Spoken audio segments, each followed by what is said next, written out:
Kita akan membahas bahwa yang mempunyai problem diabetes mellitus mungkin bisa mempertimbangkan untuk berpuasa, tetapi mungkin ada hal-hal yang harus diperhatikan. Sebetulnya, orang dengan diabetes mellitus dibandingkan dengan yang tidak mempunyai diabetes mellitus, itu hanya ada perbedaan sedikit dalam bulan puasa. Memasuki bulan puasa, pada yang mempunyai diabetes sebaiknya, seharusnya mempersiapkan diri sebelum memasuki bulan puasa tersebut dengan cara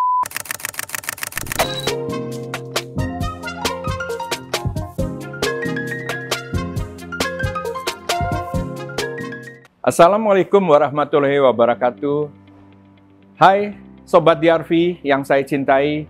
Sebentar lagi kita akan memasuki bulan suci Ramadan, di mana umat muslim akan menjalankan ibadah puasa selama kurang lebih 28 hari penuh, dan itu akan dilakukan oleh Sobat DRV yang mempunyai tubuh yang sehat dan yang mempunyai problem diabetes mellitus. Kita akan membahas bahwa yang mempunyai problem diabetes mellitus mungkin bisa mempertimbangkan untuk berpuasa, tetapi mungkin ada hal-hal yang harus diperhatikan agar bisa melalui dan menjalankan ibadah puasa dengan lancar, dengan aman, dan tetap sehat. Yang bertanya, Dok, apakah seorang yang mempunyai diabetes diperbolehkan untuk berpuasa? Dokter bukanlah ahli agama yang akan membolehkan atau akan mengharamkan untuk puasa, tapi dokter akan membantu yang ingin menjalankan ibadah puasa untuk dapat melakukannya dengan baik, dengan lancar dan sehat, khususnya bagi yang mempunyai problem kesehatan serius, misalnya diabetes mellitus, atau komplikasi dari diabetes. Sebetulnya, orang dengan diabetes mellitus dibandingkan dengan yang tidak mempunyai diabetes mellitus, itu hanya ada perbedaan sedikit dalam bulan puasa. Yaitu pertama, pada keadaan diabetes mellitus, ada gangguan di dalam metabolisme glukosa darah yang nanti akan berpengaruh kepada metabolisme yang lain di dalam tubuh. Kemudian regulasi glukosa darah tersebut akan sedikit perlu dipantau dan dikomunikasikan dengan dokter karena akan ada perubahan-perubahan yang sedikit-sedikit tetapi bisa berarti besar. Kemudian, orang dengan diabetes mellitus juga mempunyai komplikasi, baik yang ringan atau belum ada, sampai yang berat. Misalnya komplikasi pembuluh darah, seperti stroke, komplikasi jantung, komplikasi ginjal, dan komplikasi yang lain. Dan pada orang dengan diabetes mellitus, ada satu lagi perbedaan, yaitu bahwa mendapatkan atau mengkonsumsi obat-obat untuk mengendalikan gula darahnya. Obat ini bisa yang dalam bentuk tablet, jadi diminum, atau dalam bentuk injeksi yang disuntikan. Ada yang disuntikan seminggu sekali, ada yang setiap hari, ada yang sehari sekali, sehari 2 kali, sehari 3 kali, bahkan ada yang sehari 4 kali. Pertanyaan selanjutnya, Dok, sebelum melakukan puasa, apa saja yang dipersiapkan oleh pasien diabetes seperti konsultasi terlebih dahulu dengan tenaga medis atau check up? Jadi tidak berbeda dari apabila kita mau melakukan perjalanan jauh, yaitu kita mempersiapkan diri. Persiapan misalnya kita harus packing, kita harus membeli apa-apa peralatan yang diperlukan buat nanti di perjalanan kita. Kalau yang misalnya mau perjalanan pulang kampung atau mudik, kita mempersiapkan ada air minum di kendaraan kita, ada makanan, sehingga kita siap peralatan sembahyang, dan seterusnya kita mempersiapkan. Memasuki bulan puasa, pada yang mempunyai diabetes, sebaiknya, seharusnya mempersiapkan diri sebelum memasuki bulan puasa tersebut dengan cara berkonsultasi dengan dokter, dengan tenaga medis tentang kondisi tubuhnya, tentang obat-obatan yang selama ini dikonsumsi, dan memeriksakan di laboratorium bagaimana kendali gula darahnya, bagaimana kendali metabolisme yang lain, misalnya kolesterol, misalnya fungsi ginjal, misalnya fungsi hati, dan kondisi jantung. Dan itu nanti akan diproses atau dianalisis oleh dokter menjadi suatu keputusan bahwa seseorang itu berisiko tinggi untuk menjalankan ibadah puasa atau tidak berisiko tinggi untuk menjalankan ibadah puasa. Hal ini penting, bukannya menjadi pantangan atau menjadi hambatan untuk menjalankan ibadah puasa, tetapi berkonsultasi sebelum memasuki bulan puasa akan membantu mempersiapkan lebih baik supaya puasanya lancar dan tetap sehat selama bulan puasa, sehingga puasanya kalau memungkinkan lancar terus dan tetap berpuasa selama sebulan penuh sampai dengan Idul Fitri, sehingga dokter bisa membantu dengan semaksimal mungkin dan ibadah puasanya juga bisa semaksimal mungkin. Selanjutnya dok, tantangan apa saja seseorang diabetes jika ingin berpuasa? Ya, seperti tadi telah dijelaskan bahwa orang dengan diabetes sebetulnya tidak berbeda jauh dengan yang tidak diabetes pada bulan puasa. Tetapi ada beberapa hal tadi yang membuat seseorang kalau ada diabetes itu jadi harus mempersiapkan diri lebih baik. Tetapi persiapannya itu harus dikonsultasikan dengan dokter. Dan salah satu daripada hal yang akan disiapkan oleh dokter adalah apa-apa yang sebaiknya tidak dilakukan, apa-apa yang sebaiknya tidak dikonsumsi, baik makanan ataupun minuman pada saat bulan puasa. Yang sebaiknya tidak dilakukan adalah nomor 1, jangan tidak sahur. Selalu usahakan sahur setiap pagi pada saatnya sahur. Dan sahurnya dilakukan sedekat mungkin dengan pada waktu imsak. Maksud saya dekat dengan waktu imsak. Janganlah sahur pada waktu tengah malam atau jam 1, jam 2 pagi, tetapi menjelang imsak. Kemudian pada waktu berbuka puasa juga jalankan buka puasa yang baik, makanan yang cukup, tetapi jangan berlebih-lebihan. Maka mudah-mudahan kadar gula darah tidak melonjak-lonjak, tetapi juga tidak terlalu rendah. Begitu juga dengan minum, janganlah kurang minum selama bulan puasa. Juga janganlah tidak atau melewati waktu minum obat atau waktu menyuntik insulin atau obat suntikan untuk diabetesnya. Juga obat-obatan yang lain untuk kondisi darah tinggi, untuk kondisi kolesterol, untuk kondisi pengenceran darah, dan penyakit-penyakit penyerta yang lain, itu juga harus dikonsumsi. Tapi bagaimana cara mengkonsumsinya? Nah, itu akan kita bahas berikutnya. Kemudian, jangan sampai tidak istirahat dengan cukup. Sudah ada penelitiannya bahwa kalau seorang dengan diabetes istirahatnya kurang, maka kendali gula darahnya akan terpengaruh menjadi kurang baik. Oleh karena itu, istirahat dengan cukup. Kalau di waktu malam hari aktif, intensif melakukan ibadah untuk bersembayang, maka di waktu yang lain, misalnya pagi atau siang atau sore, istirahatlah yang cukup. Dan pada waktu olahraga, jangan melakukan olahraga yang berlebihan. Kalau sebelum bulan puasa, olahraganya 5 kali seminggu, masing-masing 30 menit, pada waktu bulan puasa, jangan berlebih-lebihan. Karena tubuhnya sedang melakukan adaptasi terhadap kondisi berpuasa, jangan ditambah lagi dengan melakukan adaptasi terhadap aktivitas fisik yang berlebihan.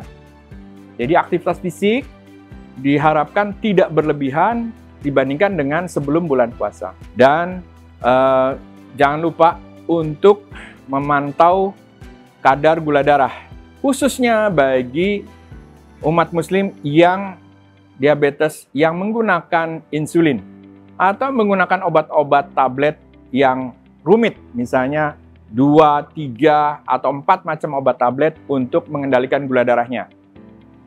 Jadi jangan tidak memantau kadar gula darahnya. Pada seorang dengan diabetes mellitus pada saat bulan puasa dan melakukan ibadah puasa setiap hari, di mana pada jam-jam tertentu itu tidak ada konsumsi makanan dan minuman, maka risiko yang harus diwaspadai. Ya, diwaspadai artinya diketahui, kemudian dikenali secara dini apabila ada kejadian tersebut dan dikomunikasikan dengan tenaga kesehatan. Yang pertama adalah kadar gula darah yang menjadi terlalu rendah. Tidak makan, tidak minum pada waktu tertentu, sedangkan seseorang mungkin konsumsi obat-obatan yang tetap bekerja pada waktu sedang berpuasa, menurunkan gula darahnya, maka pada jam-jam tertentu tersebut, khususnya setelah waktu asar sampai menjelang berbuka, itu adalah saat-saat yang rawan untuk hipoglikemi atau kadar gula darah yang terlalu rendah. Nah, jadi nomor satu, kadar gula darah terlalu rendah itu adalah faktor risiko yang paling dikhawatirkan dan paling perlu diwaspadai. Gejalanya adalah yang paling khas adalah satu, timbul keringat dingin, keluar keringat dingin. Kedua, detak jantung lebih cepat. Ketiga, ada tangan yang gemetar. Nah, kalau ada tiga ini, segeralah periksa kadar gula darah kita dan catat hasil gula darahnya. Apabila kurang dari 70 mg per desiliter, maka itu merupakan kepastian bahwa teman-teman mengalami hipoglikemi dan harusnya membatalkan puasa demi supaya tubuhnya tetap sehat dan bisa berpuasa di hari yang lain, di hari berikutnya. Yang kedua, risiko hiperglikemia atau kadar gula darah yang tinggi berlebihan. Misalnya di atas 200 mg per desiliter. Pada keadaan kadar gula darah yang berlebihan, yang tinggi, itu akan menyebabkan seseorang jadi lemas. Kemudian bisa terjadi komplikasi selanjutnya daripada kadar gula darah yang tinggi. Komplikasi ke jantung misalnya, pembuluh darah, ke ginjal, dan organ-organ tubuh yang lain yang merusak atau bersifat toksik terhadap tubuh. Pada keadaan yang sangat berat, kadar gula darah yang jauh lebih tinggi lagi, misalnya 250 mg per desiliter atau lebih, maka bisa terjadi risiko yang ketiga, yaitu risiko ketoasidosis diabetik. Khususnya ini terjadi pada seseorang dengan diabetes tipe 1 yang membutuhkan insulin secara mutlak, atau diabetes tipe 2 yang berat, yang sudah lanjut, ditambah dengan komplikasi, misalnya ada faktor pemberat atau faktor akut seperti infeksi, seperti serangan jantung atau serangan stroke, dan lain-lain. Yang keempat adalah risiko kekurangan cairan. Karena gula darah yang tinggi tadi itu akan membuat sering kencing dan menyebabkan tubuh kekurangan cairan. Apalagi bila tidak atau kurang minum pada saat sahur atau pada saat berbuka puasa. Di antara waktu buka puasa sampai dengan sahur itu minumnya kurang. Nah, ditambah faktor-faktor yang lain, misalnya kadar gula darah yang tidak terkendali, yang sangat tinggi, itu akan memudahkan terjadi dehidrasi, kekurangan cairan. Kekurangan cairan akan menyebabkan tubuh jadi lemah, sulit konsentrasi, dan gangguan-gangguan yang lain. Nah, ini adalah 4 risiko yang perlu diwaspadai dan dikenali. Mudah-mudahan kita bisa melalui bulan puasa tanpa mengalami risiko tersebut. Untuk itu, yang harus dilakukan adalah setelah mengetahui risiko yang 4 ini, kemudian kita menghadapi dengan waspada terhadap hipoglikemi, waspada terhadap hiperglikemia, waspada terhadap diabetes ketoasidosis, dan waspada terhadap dehidrasi atau kekurangan cairan. Berpuasa berarti menunda minum obat yang sudah terjadwal. Apakah aman itu? Hati-hati dengan isu ini. Sebelum memasuki bulan puasa, sebaiknya sobat melakukan pemeriksaan ke dokter untuk evaluasi sebelumnya bagaimana efek daripada obat-obatan yang telah dikonsumsi selama ini sebelum memasuki bulan puasa. Apakah obat yang dikonsumsi sudah mengendalikan dengan baik atau belum? Atau justru terlalu baik? Karena ini akan mempengaruhi keputusan apakah obat tersebut atau injeksi tersebut selama bulan puasa akan dilakukan lebih ringan atau dikurangi dosisnya, atau tetap, atau bahkan mungkin sedikit lebih tinggi dosisnya. Nah, itu keputusannya bersama dengan dokter dan sebaiknya sebelum bulan puasa. Nah, kalau obat tetap dikonsumsi, biasanya ada peraturan secara umum, yaitu kalau obat tablet dikonsumsi selama sebelum bulan puasa 1 kali sehari, maka selama bulan puasa dikonsumsi tetap 1 kali sehari, tetapi dikonsumsinya pada waktu berbuka puasa atau setelah berbuka puasa. Kalau suatu obat tablet dikonsumsi 2 kali sehari, biasanya pada waktu bulan puasa juga dilanjutkan 2 kali sehari, 1 pada waktu berbuka puasa, 1 lagi pada waktu sahur. Biasanya juga pada waktu sahur dipertimbangkan untuk obat yang saat sahur diminum setengah dosis atau dikurangi separuh daripada dosis biasanya sebelum bulan puasa. Tetapi itu berlaku kasus demi kasus. Untuk obat diabetes yang dikonsumsi 3 kali sehari, maka pada waktu bulan puasa biasanya hanya dikonsumsi 2 kali sehari, yaitu pada waktu berbuka dan pada waktu sahur. Khusus untuk obat metformin yang dikonsumsi 3 kali sehari sebelum bulan puasa, pada waktu bulan puasa biasanya dikonsumsi 2 tablet pada waktu buka puasa dan 1 tablet pada waktu sahur. Tetapi sekali lagi, ini juga berlaku kasus demi kasus dan sebaiknya dikonsultasikan dengan dokter terlebih dahulu sebelum memasuki bulan puasa. Aktivitas fisik, dok, apakah perlu dibatasi ketika berpuasa? Ya. Aktivitas fisik pada waktu bulan puasa itu harusnya dikonsultasikan dengan dokter karena menyesuaikan dengan aktivitas fisik sebelum bulan puasa. Kalau bulan puasa aktivitas fisiknya berlebihan atau sama dengan sebelum bulan puasa, mungkin meningkatkan kemungkinan dehidrasi, kemungkinan hipoglikemi, atau komplikasi yang lain.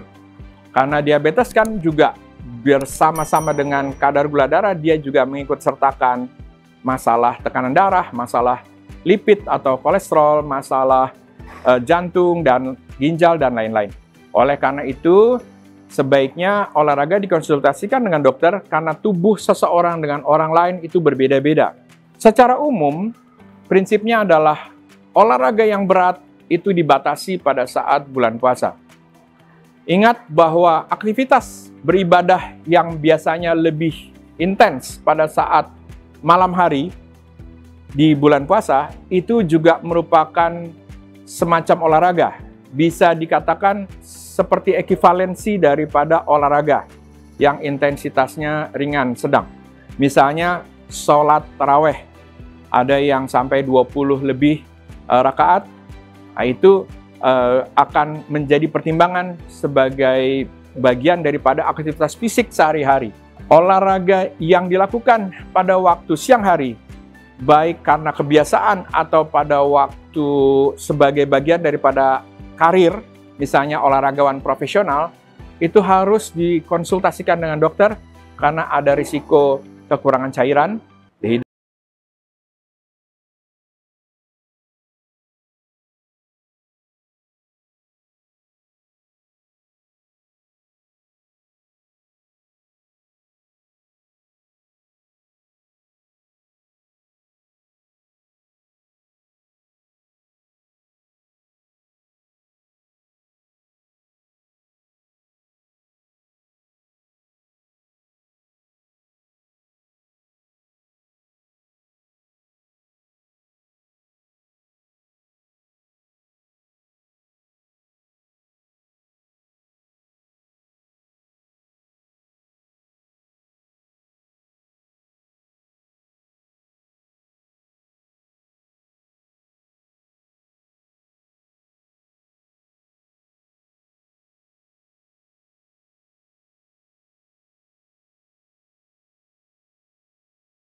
agar aman dan lancar menjalankan ibadah puasa, sobat-sobat dengan diabetes usahakan datang dan konsultasi ke dokter sebelum bulan puasa, kemudian bekerja sama dengan dokter selama bulan puasa. Boleh, bahkan sebaiknya dilakukan 1 minggu setelah menjalankan puasa, konsultasikan lagi dengan dokter. pantau gula darah, glukosa darah, dan pantau keadaan tubuh, misalnya tekanan darah dan kondisi-kondisi tubuh yang lain selama 1 minggu pertama berpuasa, agar bisa konsultasi dengan dokter. Lalu 3 minggu berikutnya itu bisa menjalankan ibadah puasa dengan aman, dengan lancar, dan tetap sehat. Karena itu penting, supaya kita tidak melakukan hal yang berlebihan, mengkonsumsi obat berlebihan, atau kekurangan selama bulan puasa.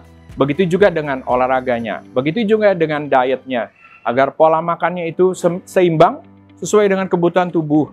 Dan kita bisa melihat bagaimana respons tubuh selama bulan puasa minggu pertama. Karena setiap orang berbeda-beda. Ada yang gula darahnya menjadi lebih baik, tapi ada juga yang gula darahnya menjadi naik. Nah, kalau belum dicoba, kita nggak bisa tahu persis. Lalu, pantau gula darah menjelang berbuka, pada waktu setelah berbuka, tengah malam, menjelang sahur, dan setelah sahur. Dan siang hari kalau perlu. Lalu, kadar gula darah tersebut dilaporkan kepada dokter sebelum bulan puasa. Sehingga pada waktu memasuki bulan puasa, itu sudah ada nasihat-nasihat yang lebih akurat dari dokter. Supaya konsumsi obatnya lebih sesuai pada waktu bulan puasa atau pada waktu hari berpuasa. Supaya konsumsi makanannya lebih menyesuaikan dengan posisi berpuasa. Airnya juga sesuai. Olahraganya juga sesuai. Nah, lakukan beberapa kali menjelang bulan puasa, sehingga pada waktu masuk bulan puasa, tubuh udah lebih siap, dokter juga punya nasihat yang lebih akurat, dan teman-teman dengan diabetes juga lebih siap menghadapi kondisi pada waktu bulan puasa, karena bulan puasa itu kan sebulan penuh. Sedangkan kalau puasa Senin Kamis masih ada jedanya, Senin Kamis.